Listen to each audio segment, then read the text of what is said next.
Well, if it's all about momentum, Donald Trump and Bernie Sanders have it in spades. The two pretty much blew away their competition in the New Hampshire primary, and suddenly there's a different look to the U.S. campaign. If you don't recognize this guy, well, don't feel bad. Until last night, John Kasich wasn't really part of the conversation around the Republican race, but he finished a strong second to Trump ahead of the rest of the runner-up pack. You can bet the Republican establishment took note. And about that pack, it's thinning. Chris Christie and Carly Fiorina both dropped out today. We'll get to Hillary Clinton's side of the story in a few moments, but first, Paul Hunter and the new Republican race. Paul.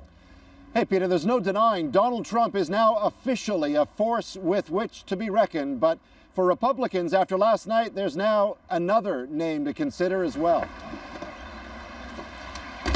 It's pronounced Kasich, and as they cleared out the New Hampshire headquarters for Republican John Kasich, South Carolina we go. A relative unknown until last night, those here underlined from now on, Kasich is a bona fide presidential contender. What he did last night was showed not only New Hampshire, but the country that, he's for real. He's got a great chance of winning this nomination, and again, he's the best chance the Republicans have to winning the general election.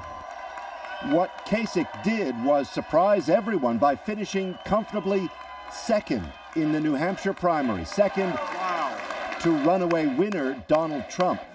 But as Trump generates enthusiasm, he also brings mockery, with countless Americans confounded by his popularity who seek an alternative. Kasich now steps into the anyone but Trump spotlight. You don't know me, so I guess I got to go back to the beginning.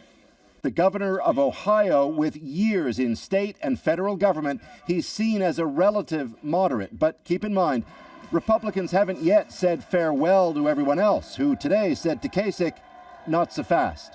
Even one-time frontrunner Jeb Bush, who surged a little himself last night, rolled out a new radio ad today with a familiar, if divisive, voice. This is President George W. Bush. Older brother backing the younger. Jeb has dealt with crises as the governor of Florida. But for the moment, it's Kasich who's the surprise, and it's already paying off. I'm going to Hilton Head tomorrow. We were supposed to have like 75 people. We now have 1,000. We've already seen just overnight a substantial surge in our fundraising. Longtime friend and former New Hampshire Senator Gordon Humphrey credits Kasich for staying positive in what's been an ugly campaign. Offering hope and solutions as opposed to negativity and criticism. But as Republicans broadly think about whether to now coalesce around Kasich, there's that next primary coming up fast in South Carolina, where polls are putting Trump way ahead. Peter. All right, Paul, thank you. While Hillary Clinton's loss in New Hampshire was not unexpected, the size of her loss and her failure to win among young, lower income, or even female voters was. CBC's Keith Bogue is also in Nashua tonight. So, Keith, is the Clinton team rethinking its strategy?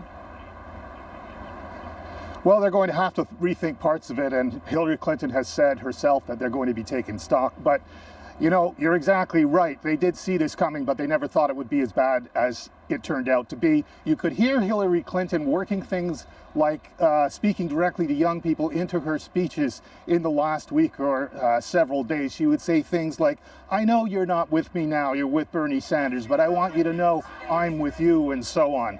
Those kinds of things became a bigger feature in her speech as we got closer to voting day. But here are the cold facts, Peter. As we go forward now into southern states, Hillary Clinton has a really important advantage in those states. The demographics changes. It's a lot of non-white voters, and she does very well with those. Bernie Sanders does not.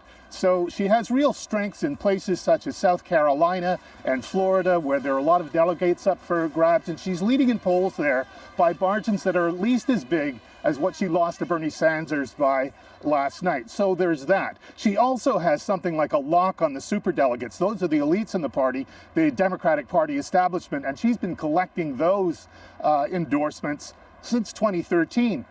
Bernie Sanders has 2 of those.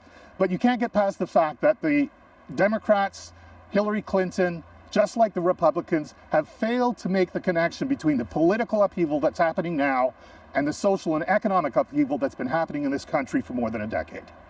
Peter? All right, Keith, great to have your insight with us tonight.